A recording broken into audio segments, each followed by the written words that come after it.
paz do Senhor, meu amado irmão, minha amada irmã, sejam bem-vindos a mais uma aula do EBD em Foco. Meu nome é Herberson e nessa aula nós vamos falar aqui da lição número 12 do segundo trimestre de 2016. Essa lição aqui que a gente vai falar sobre a cosmovisão missionária. Então essa aula ela vai ser ministrada aqui através do slide. Eu vou passando o slide, você vai me ouvindo aí e vai procurando aí entender a lição de forma, talvez assim, que eu me esforço, né, para ser bem didática, né? Então, você entender de forma didática e que você possa aplicar isso na sua vida. Então, o EBD em Foco, para quem não conhece, é um site que eu criei, no qual eu disponibilizo esse slide para download, para você usar na sua igreja. Então, você pode entrar lá no ebdemfoco.com e você vai fazer o download do slide. E também eu coloco subsídios, um material extra para você que tem interesse em aprofundar os seus conhecimentos na palavra de Deus e na área de educação cristã. Então sempre vou estar colocando alguma coisa nesse sentido. Então vamos lá, começar aqui a nossa aula. Bem, o textuário diz o seguinte: E desta maneira me esforcei por anunciar o Evangelho, não onde Cristo houvera sido nomeado, para não edificar sobre fundamento alheio. Romanos capítulo 15, versículo 20. Verdade prática. Os crentes que foram alcançados pela graça e vivem pela fé em Jesus Cristo precisam ter uma visão missionária, amorosa e abrangente. Então, a verdade prática ela resume um pouco do que a gente vai ver na lição, mas a gente já pode perceber aqui que o verdadeiro salvo, né, aquele crente de verdade que é salvo mesmo de verdade, ele tem que ter uma visão missionária. Ele tem que olhar para aquelas pessoas que ainda não creram e sentir o desejo de pregar o evangelho para aquelas pessoas, para que elas também possam conhecer essa verdade, né, a graça de Deus. Então vamos avançar. A leitura bíblica em classe se encontra aqui em Romanos 15, de 20 a 29. Eu não vou fazer essa leitura, suponho que você já tenha feito, ou se não, pausa aí o vídeo e leia, mas a gente ganhar um pouco de tempo aqui na nossa aula. A lição vai ser baseada nesse texto, né, Romanos capítulo 15. Então a gente vai ver aí onde Paulo começa a falar da visão de mundo dele. Então, cosmovisão é visão de mundo, visão da realidade que a pessoa tem. Então, se a pessoa ela não crê em Deus, a cosmovisão dela é diferente daquela pessoa que crê em Deus. Então, para a pessoa que não crê em Deus, a pessoa que não acredita em Deus, para um ateu, né, a cosmovisão dela é que tudo acontece de forma aleatória, está tudo por acaso e, né, Deus não existe, não tem nada a ver com isso. Para a pessoa que crê em Deus, não. Tudo acontece de acordo com a vontade de Deus. Então, tudo acontece de acordo com o que Deus permite. Então, isso é cosmovisão, visão de mundo, visão de realidade. Então, vamos ver sobre essa cosmovisão missionária, que deve ser a visão de mundo do cristão verdadeiro. Então, o cristão verdadeiro ele tem que ter uma visão de mundo. Ele tem que ter uma visão da realidade diferente de quem não é um cristão verdadeiro ou de quem não é cristão ou de quem não crê em Deus. É totalmente diferente. Então, o verdadeiro cristão, se ele tem uma cosmovisão missionária, é porque ele consegue enxergar além do que as outras pessoas enxergam. Daquele cristão que não é um cristão verdadeiro. Ele vai muito além, a visão dele é muito mais abrangente, porque ele pensa no próximo. Ele quer que a graça de Deus atinja mais pessoas e que muito mais pessoas sejam salvas. Então, nós temos que ter essa cosmovisão missionária. Então, o apóstolo Paulo, na lição anterior, a gente estudou sobre liberdade cristã, né, sobre algumas questões mais periféricas da fé que causavam algumas discussões entre os irmãos, né, o que era certo e o que era errado. Para alguns comer carne é errado, para outros não tem problema nenhum.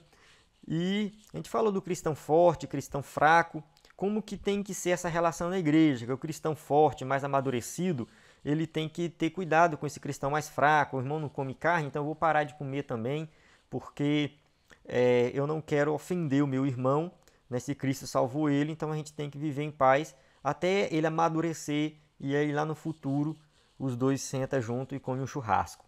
É mais ou menos nesse sentido, ou seja, o cristão forte ele vai ajudar o cristão fraco para que ele possa crescer na graça, entender que o problema não está, né, na carne, não tem problema nenhum comer carne. Um exemplo aqui que eu estou dando, viu, irmão? Só um exemplo. A questão da carne, que era o que acontecia na época lá dos judeus, né, ou alguns cristãos na época, principalmente os judeus, que não comiam qualquer tipo de carne e ficava aquela confusão. Um exemplo. Então, o cristão que entende o evangelho de forma completa, na sua plenitude, ele vai ajudar aquele que ainda é fraco. Então, isso aqui é um resumo da aula anterior. Então, isso a gente foi estudado na aula anterior. E aí, o apóstolo Paulo ele começa a avançar, né, aí na sua carta, e ele começa a expor o que estava no seu coração, que é o desejo de levar o evangelho da graça de Deus a terras nunca ainda alcançadas. Então, a gente vê aqui que tem a Itália, Roma, né? Na época não chamava Itália, mas era o Império Romano. Toda essa região aqui é o Império Romano. E aqui é a Palestina, onde fica a Judéia, Jerusalém. E o apóstolo Paulo já tinha pregado nessa região aqui, até aqui no Ilírio. A gente vai ver isso de forma aqui detalhada. Mas essa região o apóstolo Paulo tinha pregado. Aqui é a Ásia, né? Uma parte da Ásia. E aqui já entra uma parte da Europa. Aqui é a Grécia. E só que em Roma não foi Paulo que pregou. Não foi Paulo que começou o evangelho em Roma. O evangelho foi levado para Roma por outros cristãos. Não foi Paulo e provavelmente também não foi Pedro. São cristãos que estavam presentes lá no dia do derramamento do Espírito Santo, provavelmente. Mas Paulo tinha o desejo de ir para a Espanha, que é bem aqui. Então a Espanha, o evangelho não tinha chegado na Espanha. Então ele queria que o evangelho chegasse, né, a todo o mundo conhecido na época. Então era o mundo conhecido. Até onde eles conheciam, ele queria levar. Né? Outras regiões aqui não eram muito bem conhecidas. Mas essa região aqui era bem conhecida, a região do Império Romano, que Paulo conseguia viajar tranquilamente, se comunicar, porque falava a mesma língua que ele. Né? Paulo conversava em vários idiomas, hebraico, grego, aramaico, latim. Então, era a língua falada aqui nessas regiões e ele conseguia pregar o evangelho. Então, ele queria levar o evangelho até essas pessoas que ainda não tinham sido alcançadas. Esse era o desejo do coração de Paulo. Tá, qual era o percurso planejado por ele? Então, quando ele escreveu essa carta, a gente vê que o plano dele, ele tinha um plano que ele ia ser executado, que antes dele ser preso, né, esse plano era o seguinte, ele ia para Roma, ele saía de Jerusalém e ia para Roma. De Roma, ele ia para a Espanha. Então, essa era a ideia de Paulo. Ele queria sair daqui da região da Palestina e ir até a Espanha, muito longe. Uma boa parte da viagem, às vezes, é feita de barco. E esse era o desejo do coração de Paulo. Então, vamos lá. Aqui no ponto 1, a gente vai falar sobre a necessidade de uma visão missionária. Então, a gente vai ver aí Romanos capítulo 15, do versículo 14 ao 21. Bem, o propósito, né, o primeiro ponto aí, o propósito da missão.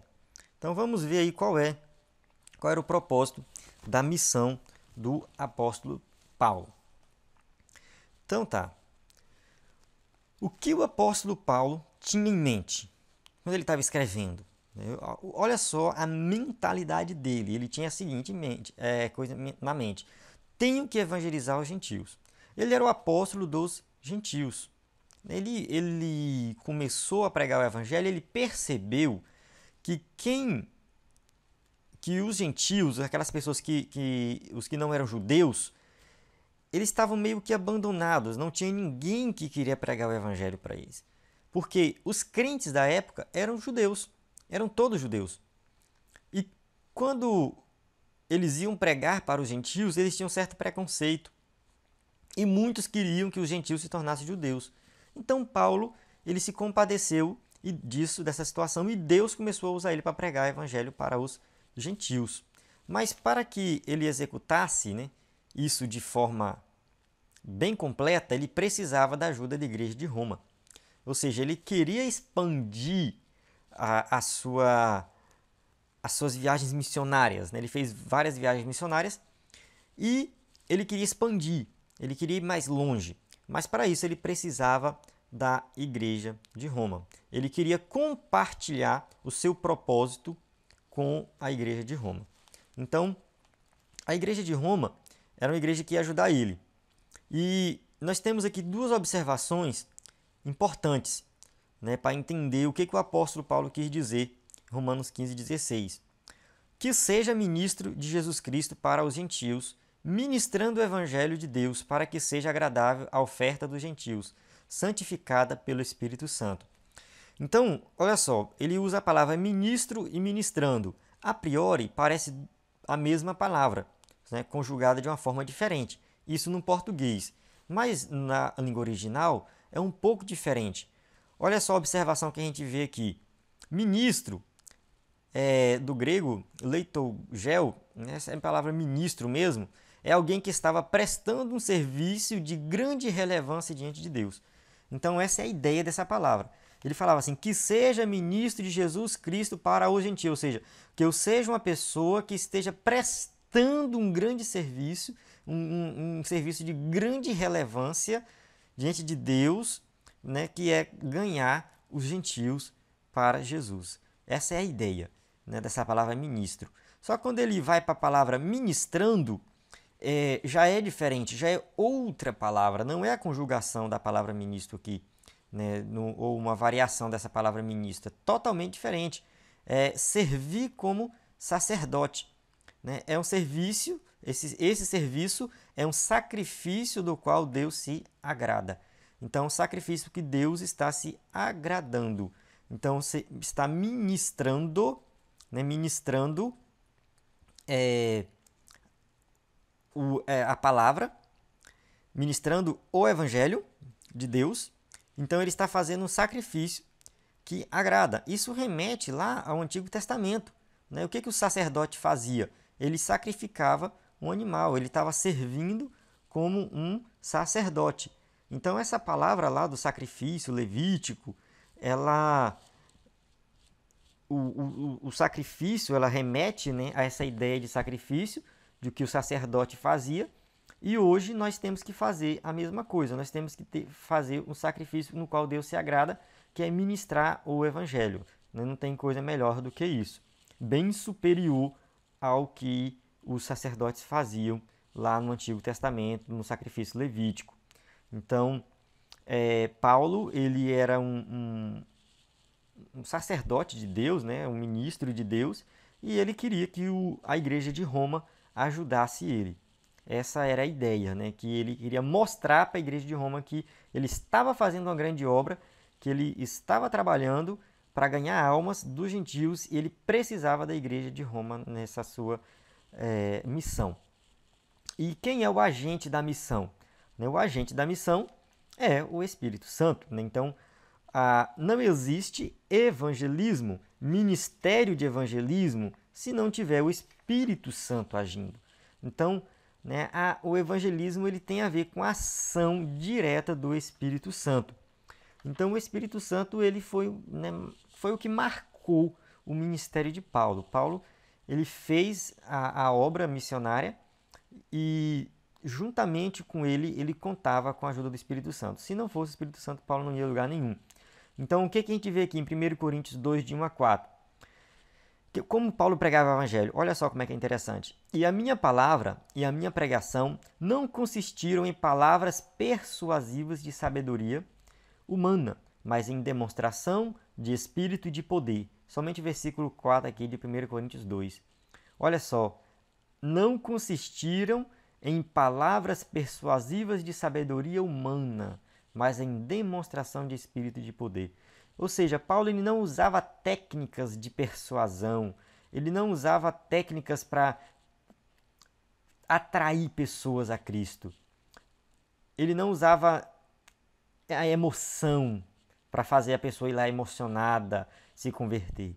Não, era demonstração de poder. Aqui, irmãos, é muito interessante essa passagem, porque hoje a gente vê que a maioria dos pregadores, eles não têm mais buscado o Espírito Santo. Para mim, é a única explicação. Não é que as pessoas não têm se convertido, não é isso. Está acontecendo conversão? Tá. Só que as pessoas estão se convertendo e estão se desviando. As pessoas vão lá na frente, aceitam Jesus como Salvador e depois nunca mais pisam os pés na igreja. E eu fico me perguntando por que que isso acontece. É porque o pregador, muitas vezes, ele usa técnicas persuasivas para convencer a pessoa a ir lá na frente. Ele fica colocando medo, falando que a pessoa vai morrer se não aceitar Jesus. Ou então fica dando aquela pressão psicológica. Está lá todo mundo na igreja, todo mundo lá crente. E tem uma pessoa, duas pessoas que não são crentes. Aí o pregador começa a falar diretamente para aquela pessoa, chamando ela, fazendo aquele apelo, né, bem apelativo mesmo.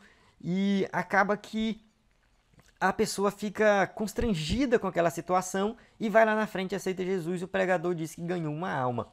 Mas aquela pessoa vai demorar a voltar na igreja, porque ela não foi de coração, ela não foi porque o Espírito Santo tocou no coração dela. Não, ela foi porque ela foi ali coagida a ir lá na frente. Outras vezes acontece do pregador contar uma história bem emocional e fazer com que aquela pessoa chore, toque no emocional dela. E aí ela vai lá na frente pela emoção, mas depois ela não firma. Ou seja, as pregações de hoje, infelizmente, a grande maioria, não estão convertendo pessoas.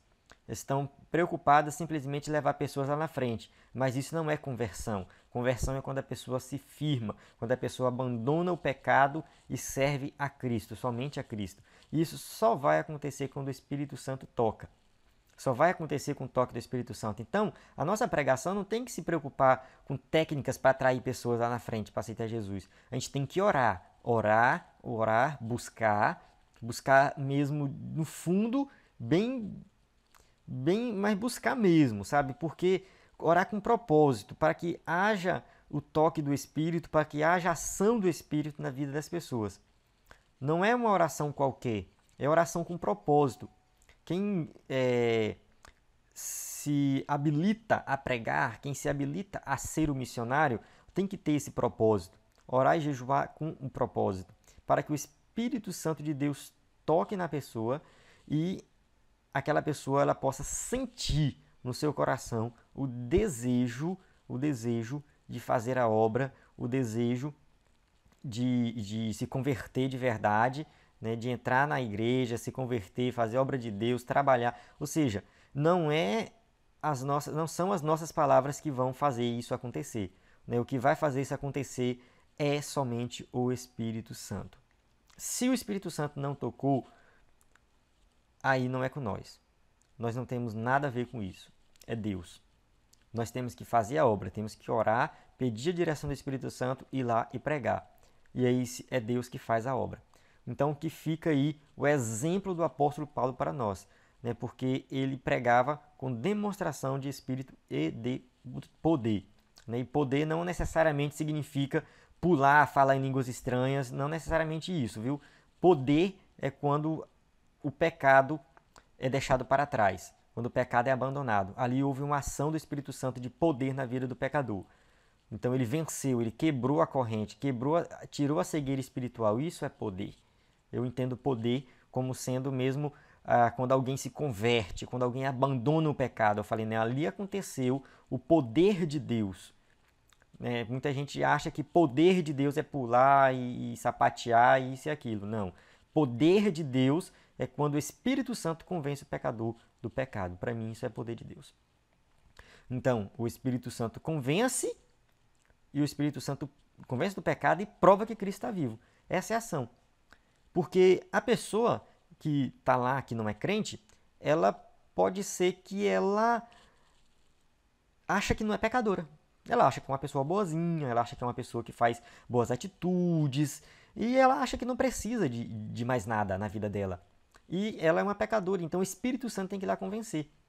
E quando o Espírito Santo convence, ele prova que Cristo está vivo, porque não adianta nada a pessoa crer em Cristo e achar que Jesus está morto. Tem que crer que Cristo está vivo. Então, o comentarista da lição aqui, ele coloca isso de forma bem explícita para que nós possamos entender isso melhor. né, que é a ação do Espírito Santo na evangelização que vai fazer toda a diferença. Não adianta nós acharmos que vai ser o nosso esforço, o nosso estudo, a nossa capacidade intelectual que vai salvar as pessoas. Não, é o Espírito Santo que vai convencer do pecado, da justiça e do juízo. Então tá, a esfera da missão. Só uma observação, a gente tem que ver aqui que o movimento pentecostal, né, é um movimento, começou aqui pela Assembleia de Deus, o movimento que mais ganhou alma para Jesus. Por quê? Porque foi um movimento que buscou a ação do Espírito Santo. Buscou. Então, o Espírito Santo de Deus, ele agiu de forma poderosa na Igreja Assembleia de Deus. Hoje é a maior denominação evangélica do Brasil. Claro, tem muitos que não são crentes de verdade, tem muitos que precisam de se converter ainda, mas, de modo geral, ainda somos os maiores.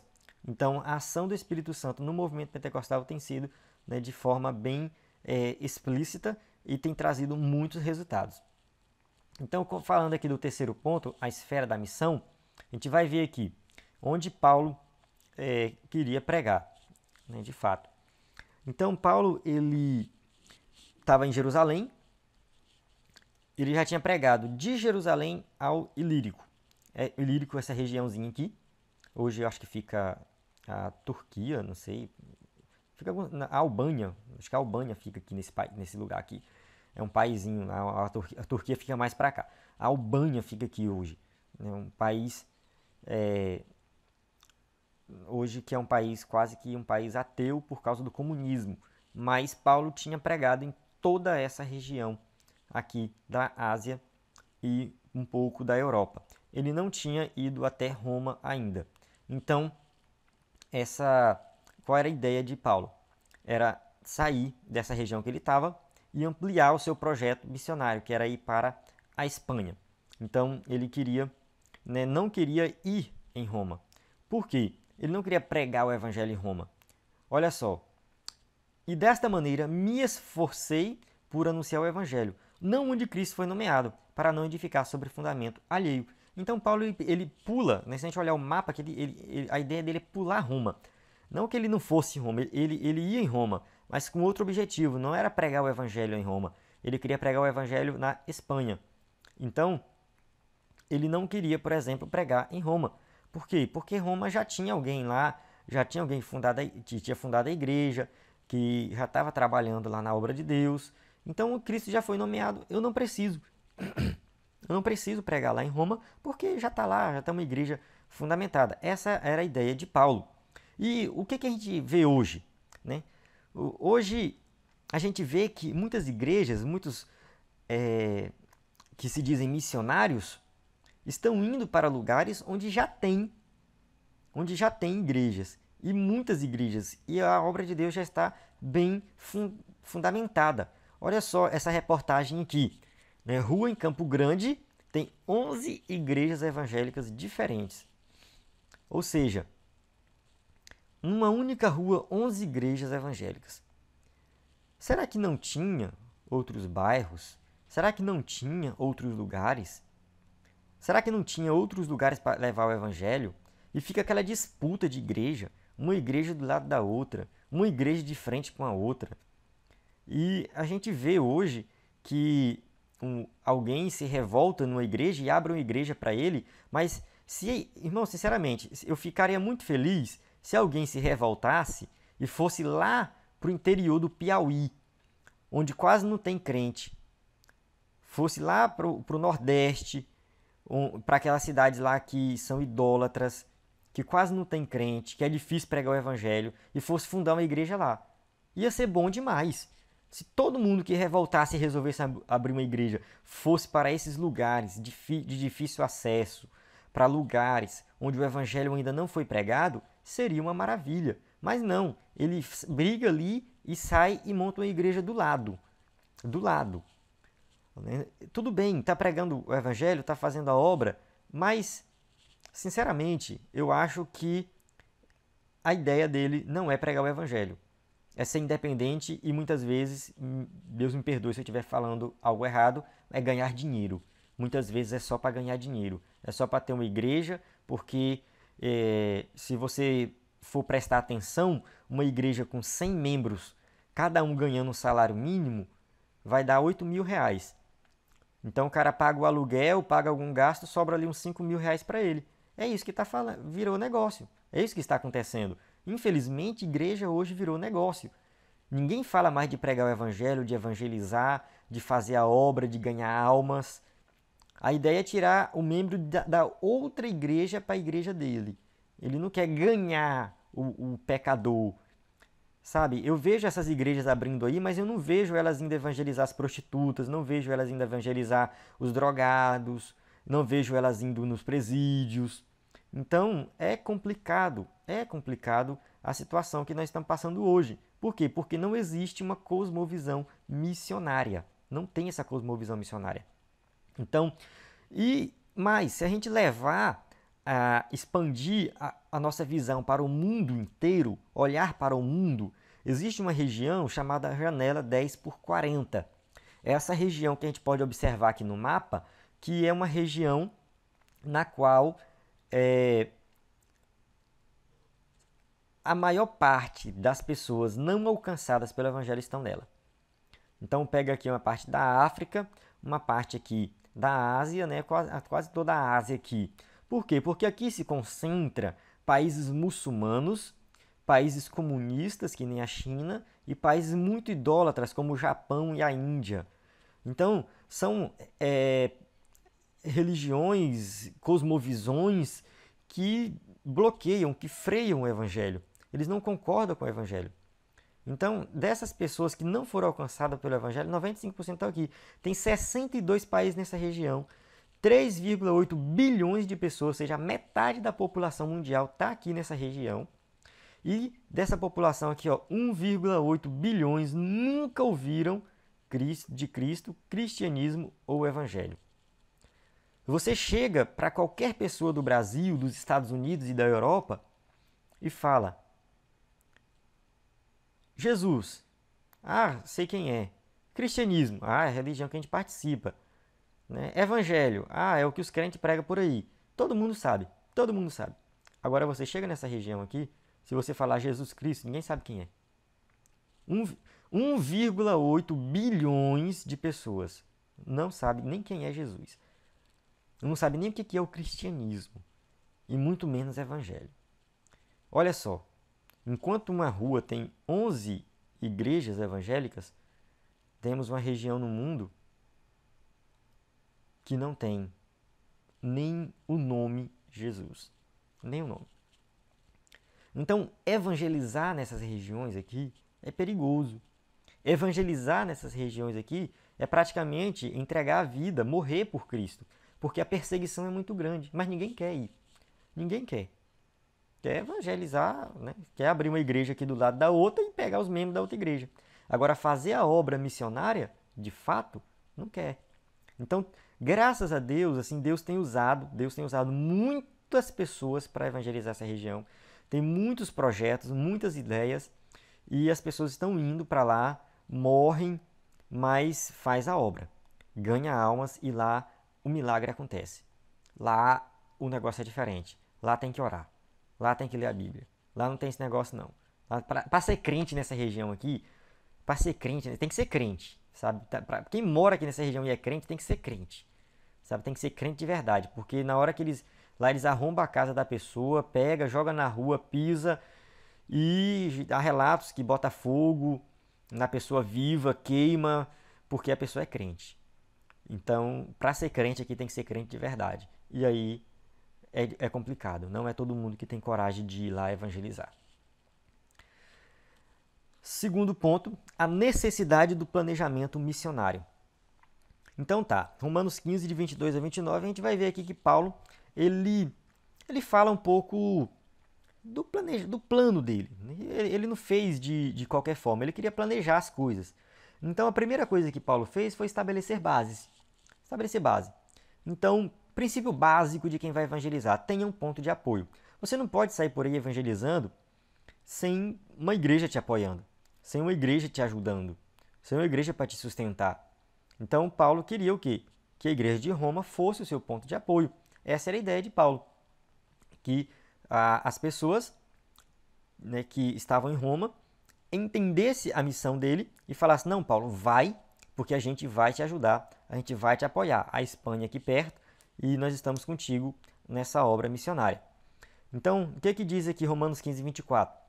Quando partir para a Espanha, irei ter convosco, pois espero que de passagem vos verei, e que para lá seja encaminhado por vós, depois de ter gozado um pouco da vossa companhia. Vamos estudar esse versículo de forma detalhada. Seja encaminhado por vós. Aqui diz o seguinte: propento, palavra do grego. Ajudar na jornada de alguém com alimento, dinheiro, companheiros e meios de viagem. Ou seja, quando ele fala seja encaminhado por vós, não é só que a igreja vai dar um tapinha nas costas dele e falar: vai lá, Paulo, prega o evangelho. Não. A igreja vai falar assim: tá aqui, Paulo, comida para tu, tá aqui, Paulo, dinheiro para tu se sustentar lá. Paulo, tá aqui 2 obreiros que vai te ajudar. Ah, tu precisa de um barco, tu precisa de um cavalo, de um camelo, o que tu precisa? Ah, eu preciso de um barco, tá aqui um barco para tu ir. Ou seja, é para isso o ponto de apoio. Não é só para orar e dar um tapinha nas costas. Tem que orar? Tem que orar. Tem que desejar boa sorte? Tem que desejar boa sorte. Mas tem que sustentar. Então, Paulo estava vendo a igreja de Roma como esse ponto de apoio que ia ajudar ele com tudo isso, porque era o que ele precisava, né, para levar o evangelho até a Espanha. O segundo, estabelecer intercâmbio. Então, Paulo ele não era um calouro na obra missionária, né? Então, nem tampouco um aventureiro em busca de glória humana. Ele não era aquela pessoa que saía aí, vou evangelizar, né? E colocar a mochila nas costas e ir de qualquer jeito, chegar lá, conhecer o lugar e passear, né? Tem gente que vai para alguns países evangelizar, chega lá, vai passear, vai curtir.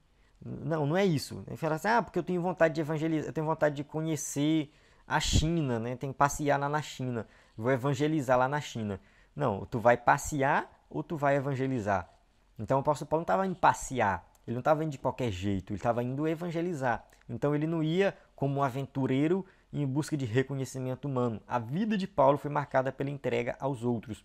Ou seja, ele viveu de forma que ele levasse o evangelho ao maior número possível de pessoas. Essa era a ideia de Paulo. Ele queria que o maior número possível de pessoas ouvisse sobre Jesus e se convertesse. Antes de partir para o novo empreendimento, Paulo tinha outra missão. Que missão era essa? Mas agora vou a Jerusalém para ministrar aos santos, porque pareceu bem a Macedônia e a Acaia fazerem uma coleta para os pobres dentre os santos que estão em Jerusalém. Então, a igreja de Jerusalém era a igreja mãe. Começou tudo por lá. A Acaia e a Macedônia são regiões que ainda não tinham ouvido o evangelho, mas o evangelho foi para lá. Tá, saiu de Jerusalém e foi para lá. Lá as pessoas se converteram e formaram uma igreja. Só que aí os irmãos de Jerusalém começaram a ter necessidade. A Macedônia e a Acaia fizeram uma oferta, recolheram lá uma quantidade de dinheiro e mandaram para Jerusalém. Então Paulo ele ia levar esse dinheiro, ou seja, ele pegar o dinheiro que foi arrecadado na igreja da Macedônia, na igreja da Acaia e levar para Jerusalém. Então era isso que era o intercâmbio entre as igrejas, né? Ou seja, aqui as duas regiões, né, a Macedônia e a Acaia, e eles sustentavam a igreja de Jerusalém. E assim funcionava naquela época. Não tinha uma organização onde tinha a igreja que era o templo central e as congregações e tal. Não. Não existia essa organização, mas as igrejas entendiam que faziam parte do corpo de Cristo. Era tudo igual. Então, quando uma igreja estava necessitada, outra igreja ajudava. Mandava dinheiro, mandava alimento, mandava um obreiro, fazia alguma coisa, mas mandava alguma coisa. Então estava lá, era um intercâmbio entre as igrejas que já acontecia. E Paulo, ele tinha essa ideia de que ia ter um intercâmbio com a igreja de Roma e a igreja que ele ia fundar lá na Espanha. Ele queria fundar uma igreja na Espanha e ia existir aí um intercâmbio com a igreja de Roma e a igreja da Espanha. A necessidade espiritual na obra missionária. Então a gente vai ver aqui mais agora um pouco sobre a necessidade espiritual. Então, Paulo, ele tinha necessidade de uma cobertura espiritual. Ele diz assim: e rogo-vos, irmãos, por nosso Senhor Jesus Cristo, e pelo amor do Espírito, que combatais comigo nas vossas orações por mim a Deus. Romanos 15, 30. A gente vê o seguinte, vamos detalhar esse versículo aqui.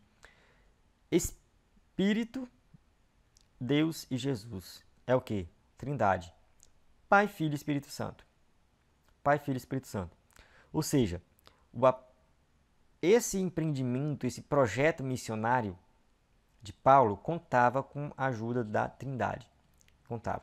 Então ele não estava indo sozinho, ele tinha essa cobertura espiritual. Os irmãos iam orar por eles, porque sabia que o Pai, o Filho e o Espírito Santo estavam junto com eles. E aqui, rogo-vos por nosso Senhor Jesus Cristo, Senhor Jesus Cristo, e pelo amor do Espírito que combatais. Ou seja, o mesmo versículo que a gente vai detalhar a palavra aqui, combater. Combater significa lutar ou contender junto com alguém. Luta espiritual, oração. Ou seja, vocês vão combater comigo. Combater comigo. Como que a igreja ia combater? Porque nós estamos lutando contra hostes espirituais, contra o pecado. Então, somente o poder de Deus, o poder do Espírito Santo vai convencer o pecador do pecado. Só que para isso acontecer tem que ter oração. E não é oração só do pregador, é oração da igreja. Nós temos que orar pelas almas. Nós temos que orar para que Deus salve. Então, é o Espírito Santo de Deus que vai agir e que vai fazer. Mas para isso tem que ter um combate, tem que ter oração, tem que estar junto. Tem que estar junto. Se você não pode estar lá com o missionário, você pode estar aqui orando. Você pode mandar um dinheiro, você pode sustentar ele de alguma forma. Mas se você não tiver dinheiro, não tiver nada para mandar, ore, porque aí Deus vai fazer a obra. A necessidade de refrigério espiritual. Missões envolve conflito espiritual e muitas vezes lágrimas.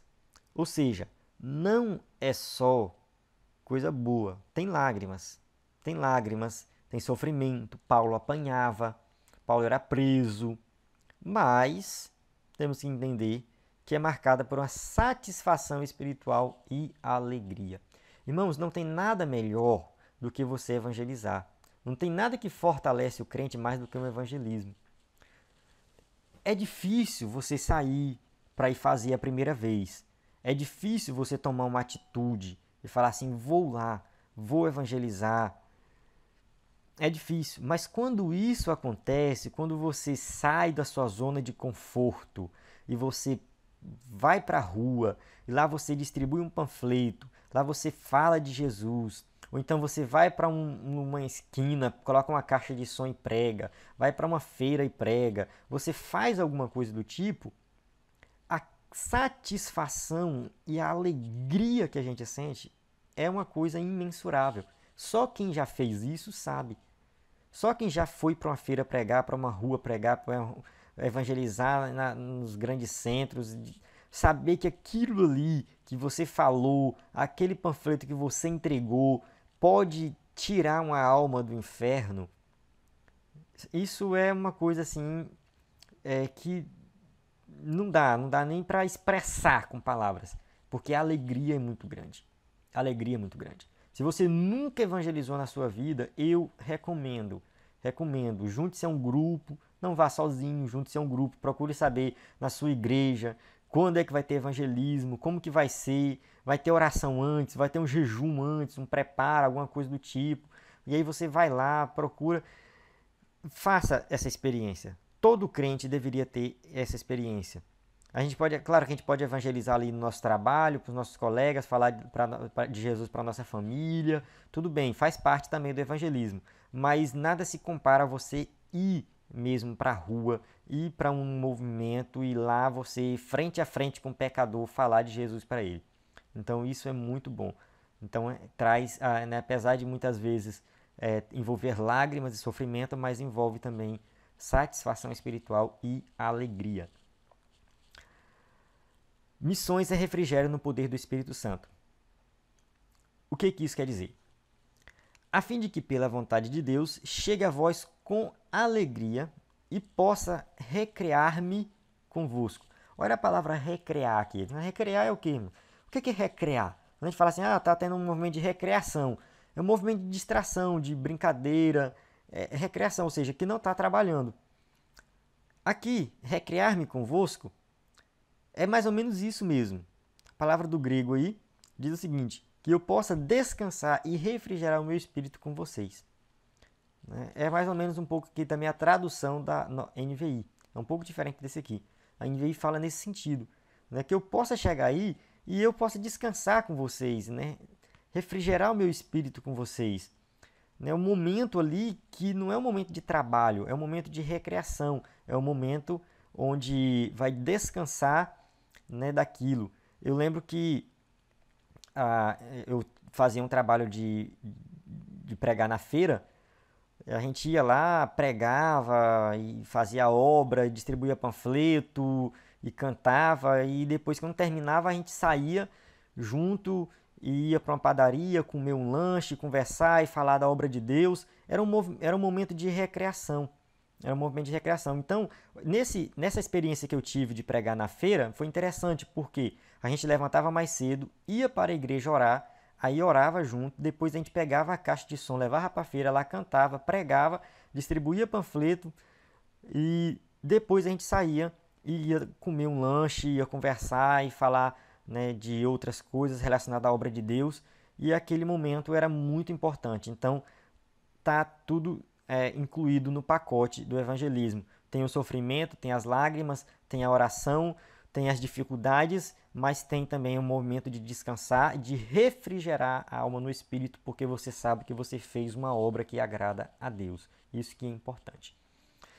Bem, chegamos aqui ao fim dessa lição.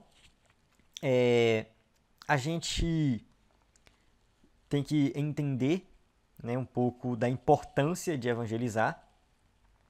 Eu lembrei aqui no momento de uma história de um pastor que ele estava evangelizando, era novo convertido na época, e o sol quente, o sol muito quente, e ele suado, entregando panfleto, e chegou um momento que passou um cara com um carro, uma caminhonete bem chique, com sonzão tocando, um ímpio, né? Um ímpio, uma pessoa que não era crente, com som, aqueles carros rebaixados, e ele passou na caminhonete, provavelmente com o ar condicionado ligado, super confortável. E naquele momento, aquele jovem que estava evangelizando, que um dia seria um pastor, ele olhou para aquele cara da caminhonete e falou assim: Senhor, eu sou teu servo e estou aqui sofrendo no sol quente, e aquele camarada não te serve e está super confortável no carrão. Aí naquele momento o Espírito Santo falou com ele: tu quer trocar de lugar com ele? Tu quer ir para lá? Aí ele parou e falou assim: não, aqui tá bom. Ou seja, é melhor sofrer, pagar o preço e ir para o céu, do que viver uma vida de regalias e depois ir para o inferno. O mais importante de nós que somos crentes é entender que a vida não se resume só aqui nessa terra. A vida não se resume só aqui no nosso trabalho, no nosso estudo, na nossa família. É importante? É importante. Faz parte da obra de Deus, faz parte. Do plano de Deus para a nossa vida, faz parte. Tudo aqui faz parte. Mas se por acaso vir um sofrimento, vir as dificuldades, fazer a obra de Deus é difícil, mas a gente tem que entender que isso almeja algo muito maior, que é estar no céu de glória com Ele. E se eu quero ir para o céu, por que eu quero ir sozinho? Eu estou sendo egoísta, então eu tenho que levar o próximo, eu tenho que evangelizar. Então Paulo, a gente viu aqui que ele queria visitar a igreja de Roma, mas não era uma visita feita de qualquer jeito, era algo planejado. Ele queria estabelecer um ponto de apoio para evangelizar. E a igreja de Roma não tinha Paulo, como seu fundador, mas teve a oportunidade de trabalhar e apoiar aquele que foi, sem dúvida, o maior missionário da história. Você talvez não tenha oportunidade de ir para evangelizar, de ir para outro país, de ir para para outra cidade, fazer a obra. Talvez você não tenha essa oportunidade e as situações, as circunstâncias da vida não permitem que você faça isso. Mas você pode sim ter a oportunidade de apoiar alguém que vai. Você pode apoiar, né, um evangelista, um missionário que vai lá fazer a obra de Deus. E Deus vai te recompensar da mesma forma. Então a igreja de Roma ia apoiar Paulo, né? Eu vou falar porque ia, né? E né? Ou seja, teria a oportunidade de apoiar o maior missionário da história. A história não confirma se Paulo foi ou não à Espanha, né? Porque a gente fala de Paulo e Espanha, mas afinal de contas, foi ou não foi? Né? Então, assim, isso aqui era um planejamento de Paulo. Planejamento. Só que ele foi preso e ele foi para Roma preso. Ele não foi para Roma livre, ele foi preso. Ficou preso em prisão domiciliar em Roma. Alguns dizem que Paulo foi solto e foi para a Espanha e pregou. E depois ele foi preso de novo e morreu decapitado. Outros dizem que Paulo morreu naquela prisão e não foi à Espanha. Então, a Bíblia se cala nesse momento. O Evangelho de Atos não, né? O livro de Atos, que também é o Evangelho. O livro de Atos se encerra de forma assim, de repente, puf, não fala. Paulo estava preso, de repente o livro de Atos encerra. Lucas não relata o que aconteceu com Paulo depois dessa prisão. Qualquer coisa que fala de Paulo depois da prisão de Roma é pura especulação. É pura especulação. Alguns vão dizer que ele morreu nessa prisão e não foi à Espanha. Outros vão dizer que ele foi à Espanha, realizou a obra missionária e depois ele foi preso de novo e morreu. Então, mas isso não é importante, não é relevante. O que é importante é que Paulo ele tinha isso planejado, tinha isso em mente, tinha um desejo no coração, já tinha pregado em vários lugares e queria ir mais longe. E fica a lição para nós que somos cristãos verdadeiros, que temos que pregar o Evangelho, temos que levar, né, a palavra de Deus até as pessoas que ainda não entenderam o Evangelho, que não compreenderam, que não ouviram. E, além do mais, não só pregar, mas ajudar os missionários que pregam. A gente encerra aqui. Bibliografia recomendada, sempre coloca aqui os mesmos livros, mas tem outros livros que você pode ir atrás, principalmente livros relacionados a evangelismo.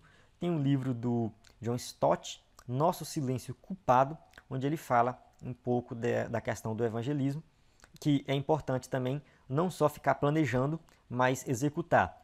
Tem igrejas que planejam e nunca executam um plano de evangelização, de evangelismo e de levar missionário ou de evangelizar até mesmo o seu bairro. Só fica no planejamento e não executa o plano. Então a gente tem que ter cuidado com isso. Nesse livro, John Stott fala disso, né? Nosso Silêncio Culpado. E a gente pode aí aprofundar no conhecimento de evangelismo, só que o mais importante mesmo é evangelizar. É evangelizar, levar a obra de Deus. Você que tem curiosidade para acessar aí o slide, usar o slide, pode entrar no ebdenfoco.com e você vai ter aí o slide para fazer o download. Eu fico por aqui, agradeço a todos, né, que me ouviram, agradeço a você que teve a paciência de me ouvir até aqui e até a próxima semana, que é a próxima aula.